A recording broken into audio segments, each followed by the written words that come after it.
আচ্ছা, আপনার সাথে কখনো এরকম হয়েছে? ধরুন ৪-৫ জন বন্ধু মিলে আপনারা রেস্টুরেন্টে খেতে গিয়েছে।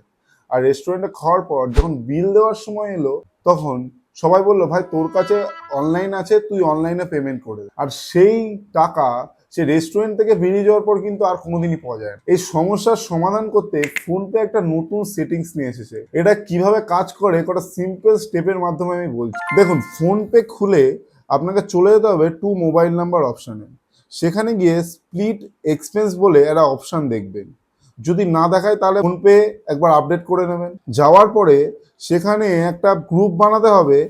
যে ৪ জন বন্ধু খেয়েছেন সেই ৪ জন বন্ধুকে অ্যাড করে গ্রুপের একটা র্যান্ডম নাম আপনি দিতে পারেন। তারপর যখন আপনি সেই টাকাটা পেমেন্ট করে দেবেন, সেই বাকি ৩টে বন্ধুর কাছে একটা রিমাইন্ডার চলে যাবে। ধরুন আপনি ১০০ টাকা যদি বিল করেন, বাকি ৩টে বন্ধুর কাছে ২৫ টাকার একটা রিমাইন্ডার চলে যাবে, যার জন্য আপনার টাকা পেতে খুব সুবিধা হবে। ফোনপের এই ফিচার্সটা যদি আপনার কখনো কাজে লেগে থাকে, তবে কিন্তু এটাকে অবশ্যই শেয়ার করবেন যাদের এটাকে সত্যিই দরকার। আর এরকমই নতুন নতুন ইনফরমেটিভ ভিডিও পেতে আমাদের চ্যানেলটিকে সাবস্ক্রাইব এবং ফলো করতে পারেন।